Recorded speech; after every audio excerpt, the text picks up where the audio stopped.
I will be doing a whole bunch of tutorials on different killers for all the beginners. This is actually inspired by a video I saw not too long ago that actually caught my attention, and there were a lot of things that were misled in the I believe in the video that I saw. It was just too misleading. Guy was talking about all these different builds that you could do in the very beginning of the game. I don't know necessarily if he was just going off of the knowledge that he had, but a lot of his perks were paid for in Shrine, and I know that's a big no-no for beginner videos, because a lot of the times when you go to Shrine, it's pretty hard to do anything overall. And wow, we're doing 4 successful dash attacks. It's gonna be really hard to do. So I'm gonna be starting out with a killer that I like. It depends on what killer you really want to use. For Trapper, he's 38, so I guess I'll start with Trapper. With Trapper, I like to just kind of take my time with things. I don't like to rush the match, and I know a lot of people tend to say, oh, rushing the match is actually very good to, you know, get whatever. I honestly don't believe that. It's very hard to get kills with the Trapper if you don't know what you're doing. So I do a basic build where you get Billy up to about 30. That's where you can learn his perk, Iron Grasp, and then you match it with Trapper's already done Agitation. He already gets Agitation, so you just get it to 3. Monstrous, you already get Monstrous because it's a beginner perk. No killer possesses this perk, so it just drops in Blood Web and you pick it up. And there's Brutal Strength. Brutal Strength actually helps with chases a lot. Believe it or not, if you're chasing a survivor and they decide to go for, you know, every pallet that God knows where the fuck they come from, you can just break them really easily and just keep chasing that person. You necessarily don't really lose any time breaking a pallet. So realistically, this perk helps you with chasing survivors in the very beginning of the match, and then you have your basement build set up to where you have the Trapper Sack, which, you know, you get an extra trap to travel around with.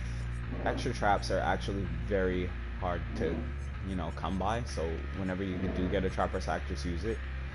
Trapper Sacks are actually really good. I know a lot of people say that they're not, because you don't start with the extra trap in hand, but if you could pick one up on the map, it's very easy. Just start setting them up over by basement. Leave one opening for yourself at all times. I say at all times because you never know when you're gonna have another survivor on your hand, and you know, you have to bring them down to the basement. Obviously, Agitation and Iron Grasp will help with this. Then there's, of course, the opening. You usually want to leave it near pallet so that they can drop it, and if they drop it, you can break it right away with Brutal Strength. That's kind of what this is all for. And once you start your basement build, there's almost no way of getting out.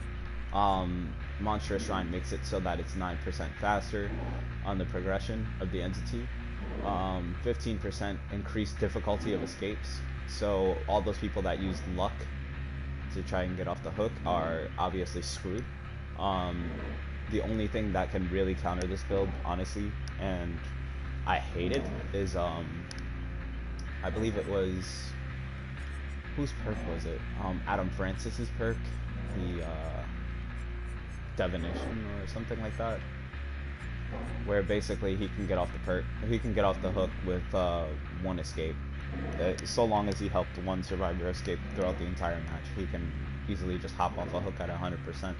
That kind of sucks ass, especially against this build, because once he starts rescuing survivors from the basement, it's pretty hard to get them all, and it becomes a problem. It becomes a headache, and you just don't want to deal with it. Also, 9% increased penalty on the escape failed. So if they fail to escape, the first 2 times, automatically they're gonna go into struggle. I know normally it's 3, with Monstrous it's 2, and plus not only that, the fast regression will make it so that it matches. So it's gonna be almost impossible to get off the hook, unless of course you have friends nearby or something like that. That gives you a lot of information right there. But Trapper build, honestly, basement build is honestly the best of beginner builds. You always want to use it on here. The Wraith. With Wraith, you kind of always want to move fast, and you always want to know where your survivors are. So Hex Noed is to counter if you get gen rushed. A lot of the time, people will be gen rushing. 9 times out of 10, you'll always run into that problem, and I honestly hate it. I don't like being gen rushed at all. So what do? I counter it with Noed, and people get the exposed status right away towards the end of match. So always make sure those exit gates are powered and nobody escapes. That's pretty much the gameplay here. But you got Sloppy Butcher to slow them down for gens if you really need it. I can't wait to get Sloppy Butcher 3 on him. It's actually a very successful build. I've never really had a problem with it. Unrelenting makes it so that you can swing more. 25% on your missed basic attacks, and 9 times out of 10 he's an M1 killer, so you always want to have a basic attack build on him. It just kind of helps him in the long run, and it allows you to swing more, so why not? Also Bloodhound. Because of Sloppy Butcher, they'll be bleeding a lot more. That's the hemorrhage status, and you will be able to see their blood markings for a little bit longer, and you will see them more clearly, so you can track them a lot easier. This makes it so that killers, so that survivors can't escape you in a run. That kind of helps a lot, especially when it comes to, you know, those really, really fast survivors that just honestly hide everywhere and are really freaking annoying. Like, there's a Claudette in a match, and she ran through a vault, and honestly, if I didn't have this perk equipped, I probably would have lost her. But I retraced my steps, saw her, and clapped her, and it was pretty interesting to see, especially considering she didn't know I had Unrelenting, so that was pretty funny. But moving right along, Wraith's build, almost perfect. The Billy. I suck with Billy, so a lot of the times when I'm using builds with him, I don't get the full grasp of things, so I'm gonna start things off real slow for you. Bitter Murmur probably is going to be your bread and butter as far as him, because you don't start off with barbecue and chili, sadly. And if you don't want to buy the killer Cannibal, this honestly is the second best when it comes to reading where survivors are going or where they are currently. So within 16 meters of a completed generator, survivors will be revealed for 5 seconds. That's a lot of information, especially considering, you know, people will be completing gems left and right almost. You almost always want to be on them. Unrelenting is actually just for the basic build. I honestly didn't have much intended for it, but I'm going to switch it off for Noed, because honestly, Unrelenting doesn't help me very much, so I noticed. You almost always want to use his secondary attack more than his primary. And the reason why I was using his primary a lot is because of downing a lot of survivors. When I down survivors, I usually hit them with my M1, and it kind of sucks that I have to do that, but honestly, with that being said, Unrelenting probably was the best thing that happened to me as far as him. Iron Grasp is actually just to get them to hooks. It doesn't really help with much else. Just with the fact that I need to get them to a hook right away. Enduring actually does help a lot, especially in chases. You don't want to waste too much time at a pallet, and if they pallet smack you, sometimes it takes a little too long to recover, and that's where Billy fails. So always be on the rush, always be on the run, and always be ready. When it comes to the nurse, see, the nurse is like one of the hardest killers to make a build for, but as long as you have the Natafobia and Nurse's Calling on her, you're pretty much good in the clear. Unrelenting actually does help a little bit when it comes to her build, because she's a mainly primary attack killer, and Bitter Murmur is just to help see where survivors are. A lot of information comes off of it, as you guys know, so always have some type of reading on her. Then there's the Hag. Hag is one of my favorites to tell. You have Sloppy Butcher, which obviously tortures the hell out of survivors and pisses them off. It makes them real mad that they have to heal extra, but that's what this game is all about, making them heal extra and making them make mistakes. Spies from the Shadows is obviously just for, you know, a lot of telling. Discordance, a lot of telling. And Bitter Murmur, a lot of telling. Now, this is called a tell build, believe it or not. Basically, all you want to do is scan the area, make sure that no survivor is doing anything other than generators. Necessarily, you can tell exactly where all the survivors are right away without any types of problems. Discordance comes from Legion. You don't have to unlock them if you don't want to.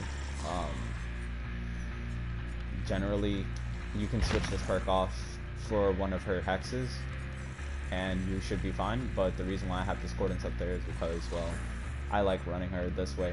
I don't know. I hate running hexes, honestly, but if I was to run a beginner build with her, here's kind of what it would look like. So you got Thrill of the Hunt, which she comes with, obviously. Then you have Noed. Noed can help you out big ways, almost all the time. Or you can run Devour Hope.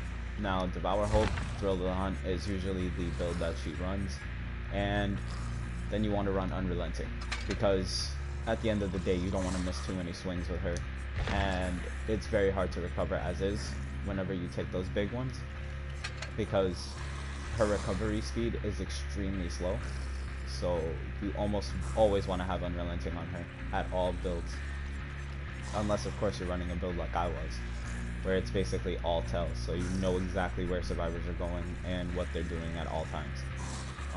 This build actually is called a death build. You just instantly go for the kill on survivors. That's how this build works. And a lot of the times you slow down their progress with Sloppy Butcher, so it's a double, and it kind of helps out in the long run. Sometimes you can also run Ruin with this build, but I don't like to run Ruin with it. A lot of the time survivors will counter it and piss you off completely, because then they'll start working together like a team, even though they're not. Doctor, very interesting build with him. We have the Overcharge, obviously, to tremendously increase the difficulty for their skill checks. We have Unnerving Presence, which is going to increase my terror radius to a greater area, and also trigger very hard skill checks for them. So, pretty good so far. And then on top of that, it works in tandem with his ability, so that is amazing. You almost always want to have something that works in tandem with his ability. Overwhelming Presence, so that survivors' consumption rates on their items are a lot more crucial, I guess you could say. Helps increase by 100%, so their consumption rate is pretty much double that of what it normally is. So any survivor that's using a medkit to heal, 9 times out of 10 they'll run out of it long before they heal themselves. Which is a plus, because you almost always never want survivors to heal themselves. And Monitor and Abuse, which is one of the best perks in this game. You almost always want to have a large terror radius, so you always want to be in a chase with a survivor. It's kind of how this works. So once this gets started, you're going to have a massive terror radius, probably double your terror radius normally, as long as you're in a chase. When you're not in a chase, it's just a little below that of double your terror radius. So, and your starting terror radius with Doctor is, yeah, that's right, you guessed it, 32 meters. So you're almost running at 64 meters when you're using Doctor. And it's always really good to have Unnerving Presence, especially if you use Trapper a lot, you'll get it. So it definitely works in tandem with him. Overwhelming, he gets it automatically. Overcharge, he gets it automatically. And Monitoring Views, he gets it automatically.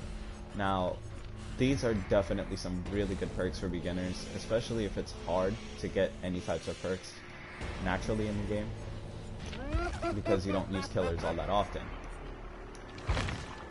With Huntress, she's one of my favorites too. I like running this build because why the hell not?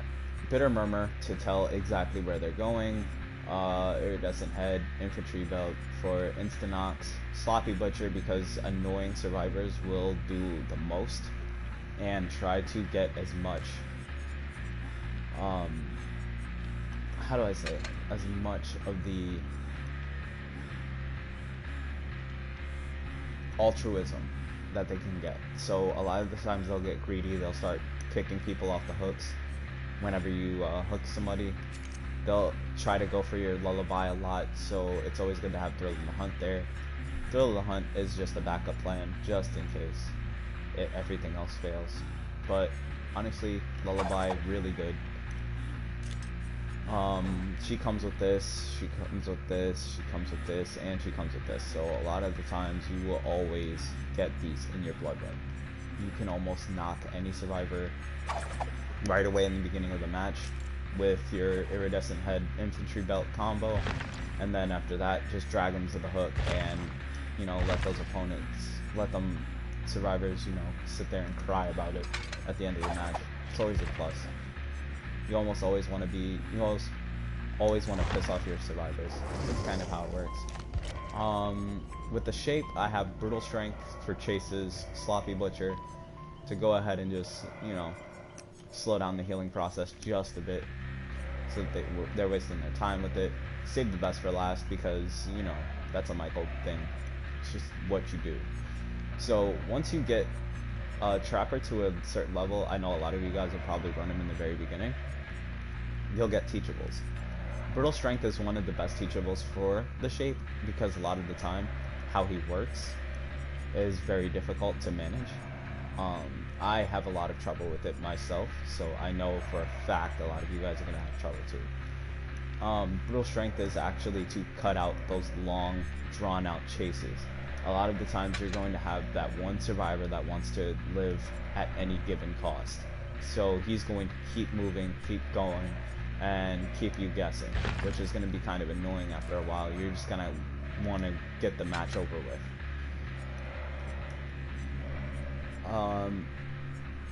It doesn't necessarily have to always be that way, but 9 times out of 10 that's what it's going to come down to, is that Michael's always going to be in chases, and you almost never want to be in chases. It's very hard to keep him under the radar. So the only way you're going to do that is if you stay in tier 1. The tier 1 build, well, this is actually to synergize with the tier 1 build, due to the fact that, you know, here's what the tier 1 build looks like. And my god, it's a weird one, so bear with me. So you got the Boyfriend's Memo, which will increase your lunge in tier 1. Then you have the Scratched Mirror, which will keep you in tier 1 automatically. Not only that, every time you hit, you get an additional 200% blood points, which is actually really good. You get a lot of blood points for this. So Save the Best for Last is actually one of the best things that you could use because it increases the amount that you swing for. Whenever you miss, you pretty much recover almost instantly. You also can run Unrelenting on this build and lose nothing. It literally is one of those. So let's say I was to switch off Brutal Strength for... Oh, Unrelenting is not on this. Oh, yeah, it is. Alright, so Unrelenting, right? So you swap off for Unrelenting. Now you have a crucial build because you have Save the Best for Last and Unrelenting. So now whenever you miss, you can just swing almost instantly again and almost always down survivors. Also, when you hit survivors, you get more stacks. So it all just depends on how you swing. If you hit the Obsession, you lose stacks. And I think you lose 2 of them, if I'm not mistaken. So if you lose 2 stacks, that's not the worst that could happen. Honestly, it's not. You can just recover stacks and keep going. This is actually one of my favorite builds to use on Michael. believe it or not, and I get a lot of kills with it. So, I mean, go for it. Usually it's a 4K whenever you start with that one. And you almost never lose any type of ground when it comes to Michael, because you're just constantly in the deviousness. You're constantly using your stalk due to the fact that, well, you have to see them behind various objects. This also helps you, like I said, it helps you see where the survivors are. So Evil Within 1 reveals survivors' auras when stalking within 32 meters. So if a survivor's behind a wall, 9 times out of 10 you're going to see them, and you'll know how to counter them. They won't know how to counter you, because they can't see you unless, of course, they're running Object of Obsession, which counters this build huge. Never give yourself to the Object of Obsession, because that will suck ass. Honestly, I hate going against people who use Object of Obsession when using the shape. Probably is the only thing that can counter that build. Spine Chill also counters it pretty well, but not as good as Object. So then you have the Cannibal, Barbecue and Chili, Franklin's Demise, Enduring, and Sloppy Butcher are the only 4 perks that you really need to run on him. Everything else is just extra, honestly. Like if you run, you know, Thrill of the Hunt with like Hex Ruin or something like that, you can run that, but I'd rather just run Sloppy Butcher, honestly, because Franklin's Demise kind of goes in synergy with it, and Franklin's makes people drop their items and also helps with a lot of other things too. Once they get their knocked item or whatever, it's 120 seconds. Oh yeah, the item will be consumed by the entity if they don't pick it up in 120 seconds. So if you're constantly in a chase with that other person, they will lose their item. So this is a way to counter keys, believe it or not. You almost always want to counter a key if you see it. A lot of the times there's going to be survivors who back each other up. This is one of those times where they won't. Why? Because 9 times out of 10 people going to survive with friends matches by themselves. So you almost always want to have this build right here. The Grease obviously is going to help when it comes to the amount of revving available before triggering the tantrum, and Chili's actually really good because it slightly increases your dash duration when a token is consumed and slightly increases the additional chainsaw sweep. So it's always a decent thing to use Chili. Award-winning Chili is usually better, but I'm running Chili right now because, well, it was in my blood web, and it's for beginners as mentioned. When it comes to the Nightmare, I don't really know what to run on him. That's why I don't really use him all that much, or the Pig. I don't really use the Pig that much either, because I don't really know how to put that into perspective. When it comes to the Clown, a lot of the times you can run Pop Goes the Weasel on him. Pop Goes the Weasel, Discordance if you have it. If not, you can always run Bitter Murmur. Like I said, they work in tandem pretty much, or Whispers. Anything really to tell where the survivors are. Sloppy Butcher is really good, and Bamboozle is really, really good. So Bamboozle is going to make it to where you pretty much are always on their butts. You're always pushing the survivors. Bamboozle kind of stops them from using windows, and also allows you to vault 10% faster. So it makes it hard for them to do T-loops, as I like to call them, or jungle gym jumps, which I honestly hate. I don't like those at all. And the only person I can use to counter them are the Clown. Is the Clown, I should say. Clown's really good, but don't get too overzealous, because sometimes you get too much into a chase and you'll let survivors complete a lot of gens that way. Sloppy Butcher is to prevent that from happening. So let's say you swing at someone with your M1 attack, which 9 times out of 10 you're going to do, due to the fact that, well, his deviousness works in the way that if he hits you with the bottle, yeah, he gets half the points. If he hits you while you're, you know, in your intoxicated state, he gets double those points, which is pretty good. You almost always want to be in the deviousness category when it comes down. And just always make sure you're using your M1 wisely. Never use it to where, you know, you're swinging frantically. Unless, of course, you have Unrelenting on it. Also, to make sure you slow down chases, you can use...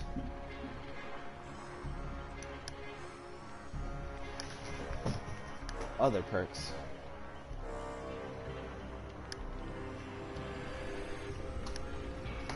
Hey, guys, one sec.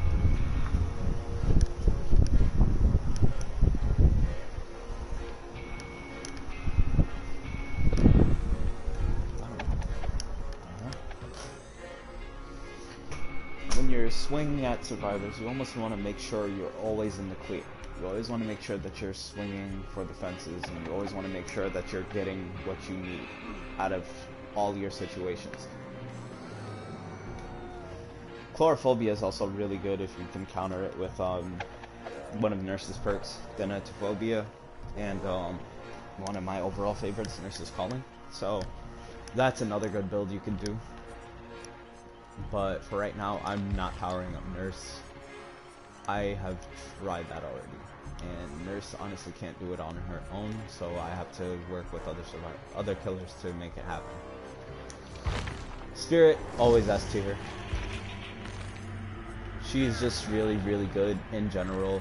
I usually run Rancor on her when I first get her, and then afterwards I unlock Spirit Fury. I can use that to get through pallets really quickly, and Hex Haunted Grounds for those curious survivors that like to mess with totems. Hex Haunted Ground, how it works is it gives everyone the exposed status effect for 50 seconds if it's broken.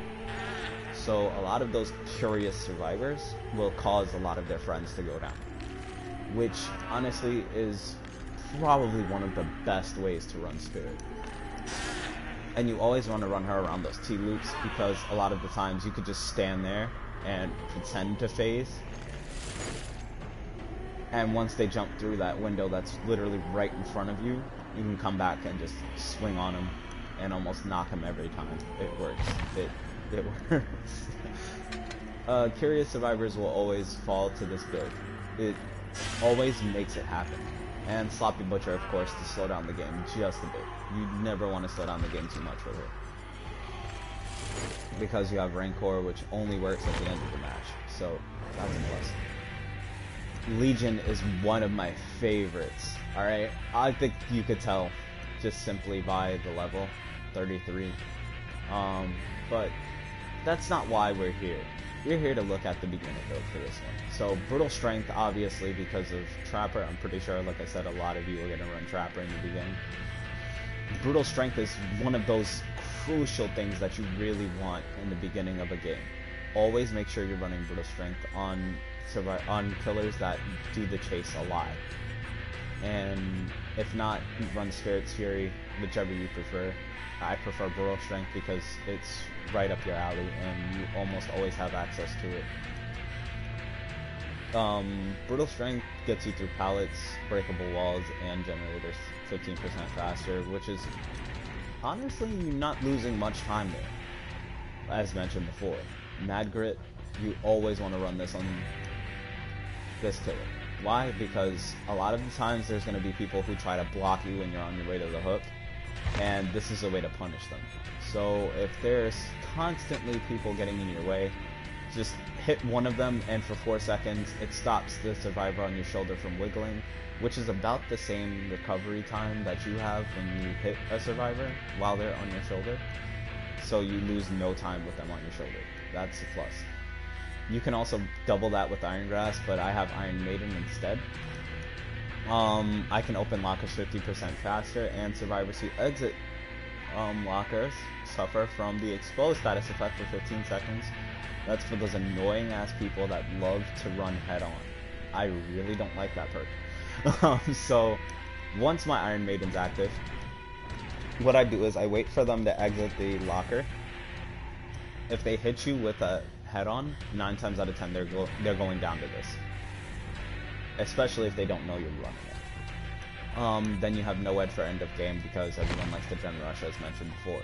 And you don't really have a way to counter a build like that, unless of course you're running Ruin or, like I said, Bitter Murmur or something like that. You can also run Discordance, but I'm not running Discordance on this build because, as mentioned before, I've tried running Discordance on Legion, and a lot of the times I failed because of it.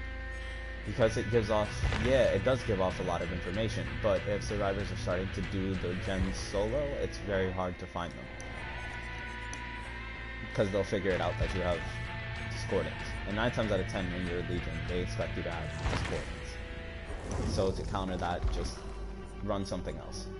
When it comes to the Spirit, I like running her basic perks and Discordance. Discordance on her actually does kind of help sometimes because a lot of people don't expect her to be running it. And I believe my 4th perk slot was going to be Infectious Rite. That's right. So Infectious Rite is going to make it so that any other survivor, when a survivor is put into the dying state, I can reveal the location of all the other survivors for 5 seconds, I think it is, or within my terror radius at least. So if there's another survivor like literally right behind us and they scream, I'll know exactly where they are. So, and when they scream, they give off their location. I believe it's for 2 seconds. So if you turn around immediately after hitting them, you'll see it 9 times out of 10. Or if they're right in front of you, sometimes that works too. And you can continue your chase. I really like her. I think that the Plague is probably one of the best killers in the game. But that's just my opinion. Ha! Ghostface. Alright, you can honestly run anything on Ghostface and it works. Like, he's just that good. He's either a stealth killer if you want him to be, or he's an all-up-in-your-face killer, depending if you want him. But you almost always want to use his power. That's one thing. Using his power actually does help a lot with survivors that are pesky and get in your way a lot. And he's very tier meta. I think he's like in the A tier. So if you want to use him, honestly, by all means. Ghostface is one of the best killers in the game. You can almost literally run, like I said, anything on him. So right now I'm running Spies from the Shadows, I'm All Ears, Brutal Strength, and Enduring. And right now this build right here kills it, because half of it is specifically dedicated to getting through fucking pallets. Even if I'm pallet slammed, I waste no time breaking one, because it's literally 20% faster. So what is that survivor gonna do? Most likely panic and make dumb mistakes, because I get through pallets so fast. Also, I have I'm All Ears, because whenever somebody uses a rush action, I believe it is, I can see them within 48 meters for about 6 seconds. That is amazing when it comes to as much information as you need. Honestly, once they leave a vault or something like that, you can see exactly where they're going. If they hide on the end, you'll most likely see them on the end of the wall. You can just sneak up behind them with your power and just swing on them, knock them down, and just get it done. Also, T-loops, actually, this helps, because then you can tell exactly where the survivor's going. Now, don't get too overzealous. A lot of the times you want to hide your terror radius from them, or hide your stain, your red stain. So, constantly face away from the survivor when you know exactly what they're doing. Then just swing on them, knock them down, and call it a day. Alright, so without further ado, instead of walking you guys through it, I'm going to actually demonstrate in a match just how the twins is going to work. I wanted to rush to this killer so badly because, honestly, I'm still learning. Right now, what I'm running is a learning build called Oppression, Coup de Grace, Quarter, and Discordance. This is called the Greed build, and believe it or not, it actually works quite easily. So Oppression, obviously, is to damage 3 other random generators every 100 seconds. So if you damage one generator, 3 other generators get damaged. Well, up to 3 generators. Depends on how many they're doing on the map. Coup de grace, really good, because every time a generator is done, you get an extra 50% stack on distance when it comes to your lunge.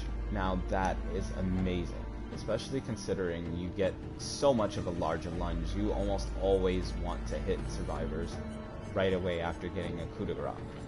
I usually save them to the end of the match though, and that's where Discordance comes in handy, because a lot of survivors will be doing gens together. You know exactly where they are, just go to them. And Hoarder, honestly, I don't really use Hoarder all that much, although I probably should. Survivors reveal their location when they are interacting with a chest, when they pick up an item within 48 meters of your location. So you'll almost always see survivors just picking random stuff out of, you know, the most randomest of locations. Like, one time I saw a guy in the basement, and I had no idea he was down there. I wouldn't have seen him if he didn't interact with the chest. So I saw him, went down there, looked around, and found his ass in a locker.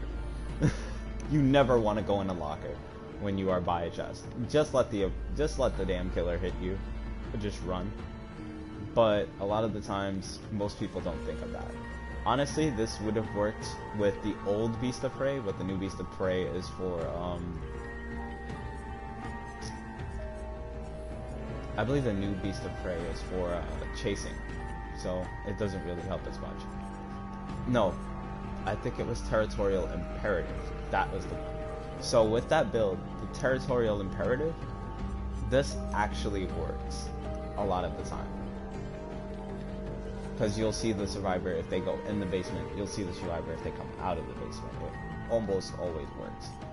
But Hoarder is definitely a good perk. I should probably use it more, I just don't. With that being said, I'm thinking about replacing this. But in order for that, I need Sloppy Butcher. And Sloppy Butcher right now is very expensive. And not only that, I haven't gotten it in her Blood Web, sadly. I just wanted to rush to this killer really, really quickly, because I like the way she operates. How the twins work, basically, you'll use Victor a lot, but using Charlotte actually isn't all that bad either, because she's your standard M1 killer, and you always kind of want that to happen. But you stop the other players from interacting with things when you use Victor, and that's what I like. I like stopping the players from interacting with things and pushing them on the map and making them feel scared. I made one Claudette panic, I think, when I attacked her from behind with Victor, because she saw Charlotte, but she didn't see Victor coming up from behind her. And she was hiding behind a generator, like of all things, and then started doing said generator. And I didn't know, honestly, that she was over there. If she hadn't started that gen, I probably would have failed, and I probably would have lost the match. But since I got her down, it all went into a slew of just bad ideas from the other survivors trying to rescue her. And before you knew it, I had a 4K.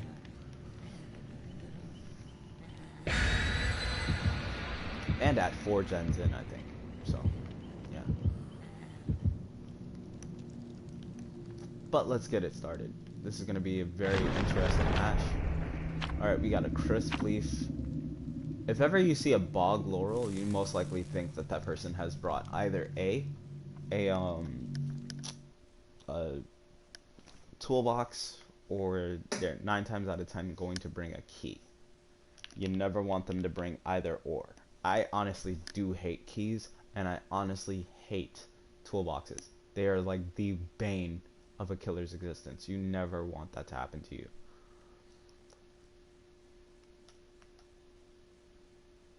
Alright, nice. Nice, nice, nice.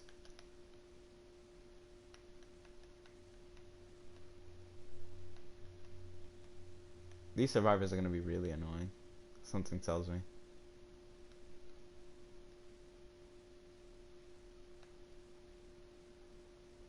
Or did I lag out? No, I didn't. Is it gonna start? Is it going in? Are we going into the match with no survivors? Is that what's going on? Oh wait, no. We are. Nice. Oh, okay. Yeah, it's a really old map. Never mind. It just takes a while to load in with those new with the old maps with new killers. And the reason why is because it's reading old information. Alright, so I'm gonna leave Victor over there by a pallet. Why? 9 times out of 10, somebody's going to try to hurt Victor. Alright, so how this is gonna work. You don't get the discordance with Victor. I got her. Nice. Alright, that makes the other survivors panic. So this survivor right here, I'm gonna go around, smack her completely.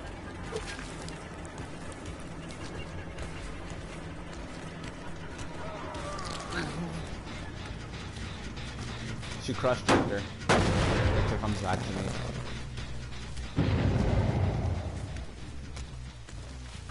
We'll unbind Victor here in a little bit, but for right now, I just kind of want to leave things basic.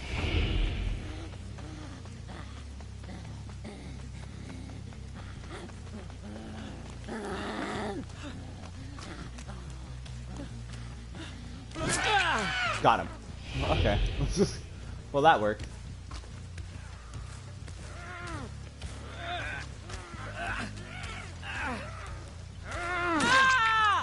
Alright, well, he's down. That was freaking hilarious, dude.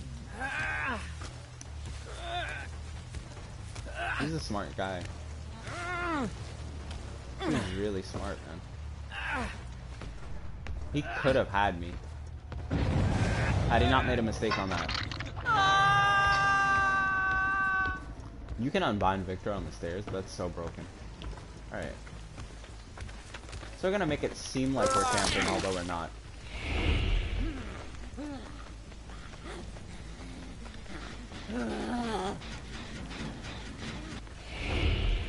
Alright, I'm gonna leave Victor over there.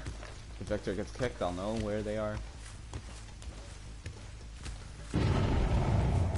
Alright, so that person just went down into the basement. Nice.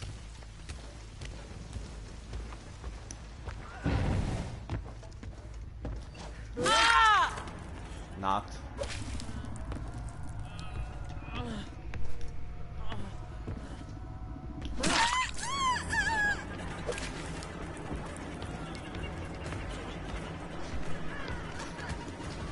Do you honestly think you're gonna get away from me? Thank you. No coup de grace needed, actually. This is super funny because a lot of the people are getting greedy. And I should have run Monstrous on her. Jesus Christ, bro. I'm making them make mistakes and I'm not even using a build for it.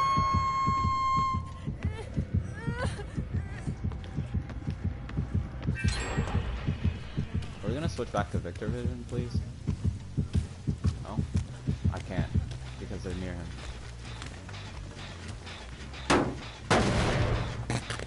And we're gonna regress 2 other gens. Well, up to 2 other. Rather.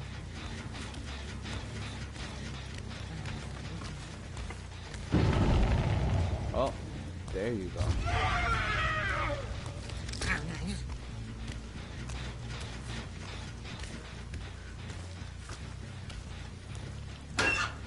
No, not in the locker.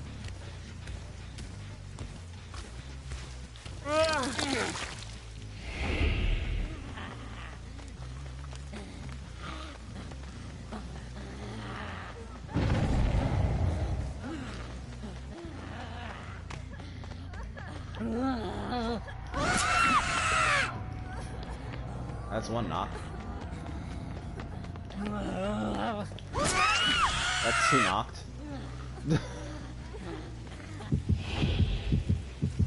Jesus. What were you guys thinking, honestly? What the hell was that? Like...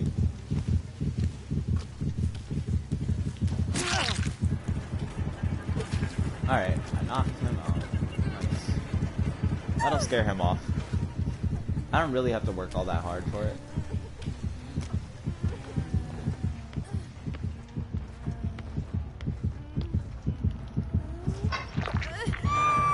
She goes on the hook.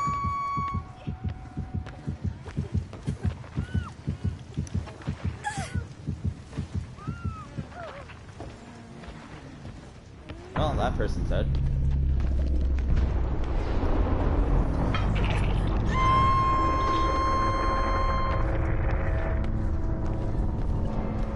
Alright, nice. And we can control Victor from this point. Since we already know that he went this way.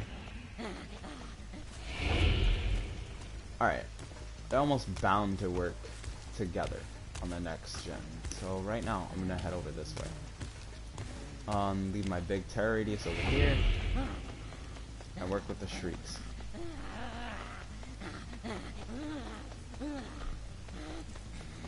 me see if that gen's active. No.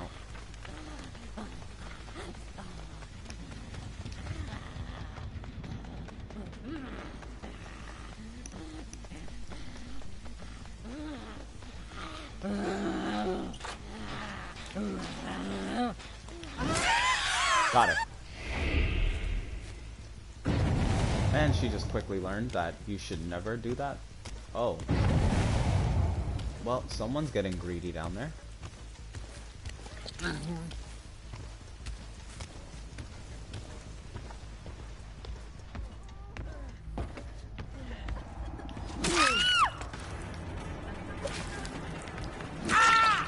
Well, and that's my 4K right there.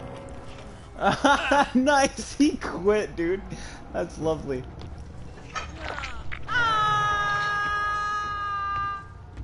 Jesus. Hoarder is really nasty if you know what you're doing with it. And we're just gonna unbind Victor right here.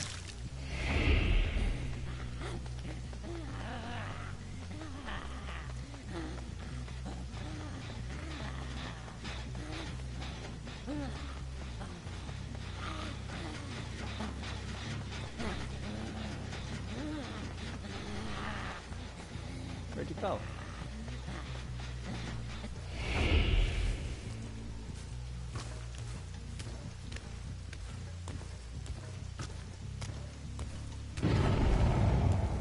Oh, you went down.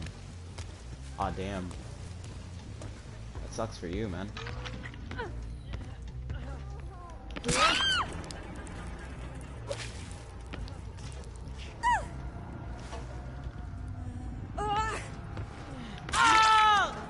Wow. He got hooked in the face, dude.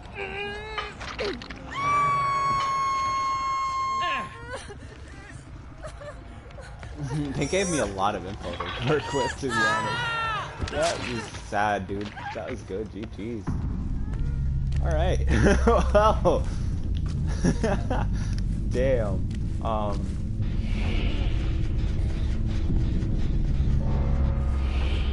Being Victor helped a lot in this match, honestly.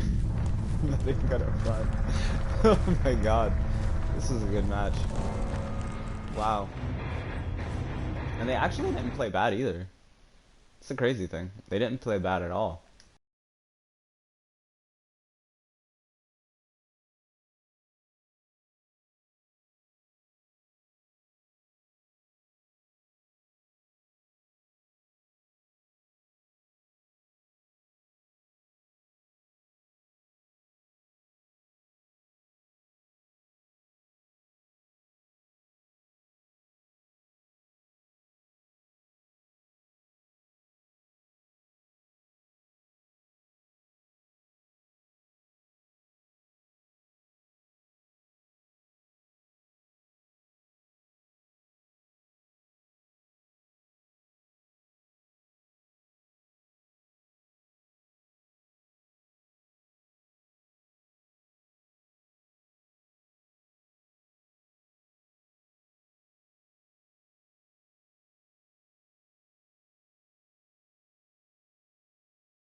Alright, so one of them got greedy and went for the chest in basement, and the guy tried to school me on it.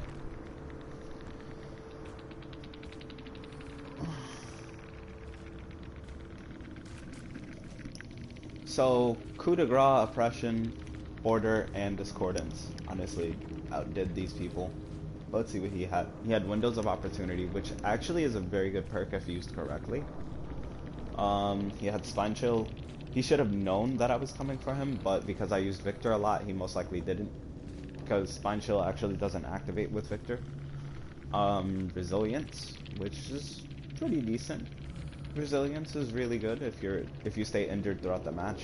9 times out of 10, it's not smart to do that unless you're running something like, what's it called again? No Mither. Yeah, there you go. So unless you're using No Mither, it actually doesn't really help you out. And Dead Hard, like I said, he was running a build that was just a little weird. Honestly, Windows of Opportunity is very out of place. If he really wanted to run this build, he could run No Mither on it and do a lot better than he did just now. Resilience, once again, really good perk if you know what you're doing with it. Technician, backing Resilience with Technician is really good, especially considering you get gens done a little faster with each one. So could have run a little better if you didn't use small game though. If you ran spine chill with it, probably would work a little better. And premonition. Premonition's good if you're going up against a lot of stock killers, so I can see probably why he uses this build. But small game. Or if you're running against a lot of trappers, that could be really annoying too. Kindred, really good. So everybody can see everybody, but at the same time, you almost never want to be the last one hooked. Second Wind, really good. Windows of Opportunity, really good. And Plunderer's Instinct, really good. I countered the fuck out of Plunderers though, with Hoarder, so that sucked. And Windows, probably should have run it with something else, dude. Second Wind, honestly, is out of place on this build. And this actually is a pretty good build, not gonna lie. Probably the best one that I've seen on this map. So this all works in synergy. Lithe and Alert. Lithe is basically, if you vault, it helps you move a little faster. Alert actually helps you know where the killer is. Spine Chill, so you can work on gens a little faster if the killer's staring at you. So if I was staring directly at a gen, which I was, then it allows you to get things done a little faster. And small game, really good stuff, dude. But it only helps with the killer, it doesn't help with my power. So Victor definitely helped in this match a lot when it came to these survivors. Jeez. Oh my god, I didn't expect to get that done.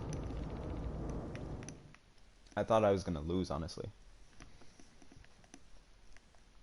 Especially when they got that second gen done, I was just like, so are they countering me, or... But then they started relying on altruism, and I knew eventually that they would.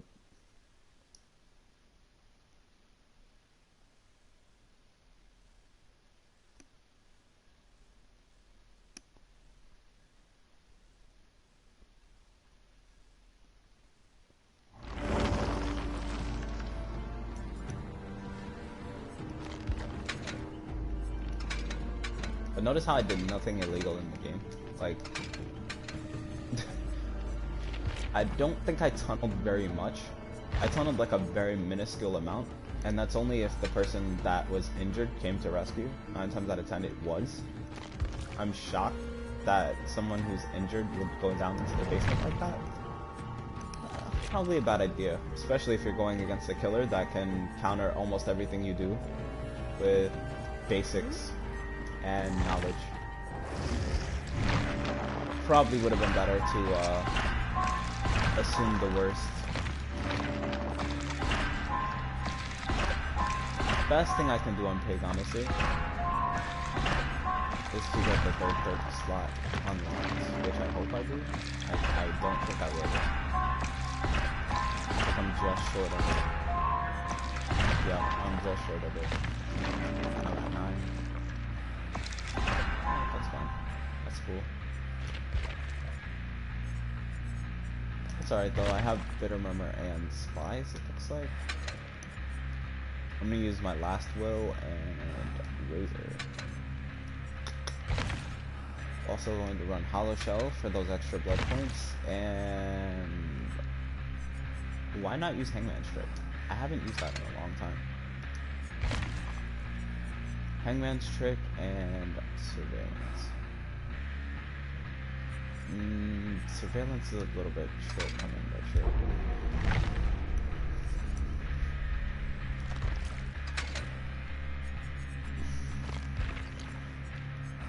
I don't really like using Hangman's Trick, but sometimes it does come in handy. I'm not gonna front. And without further ado, I'm gonna take a small break and I'll be right back, guys.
I missed y'all too.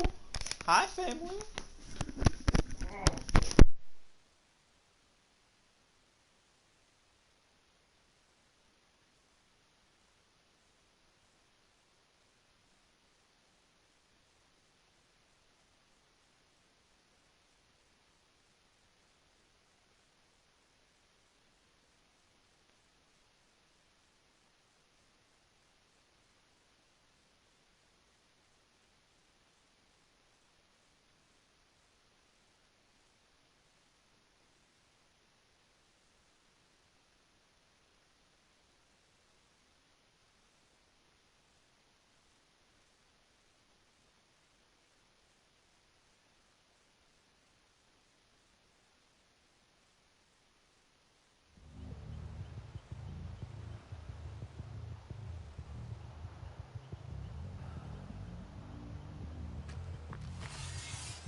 Alright, stream, well, that's all the time I have. I'm going to be taking a nice long hiatus. I'm watching Mortal Kombat Annihilation. But, hopefully you guys enjoyed the beginner's guide to Dead by Daylight as a killer. Enjoy! Nobody wants to stream it. Thanks, go.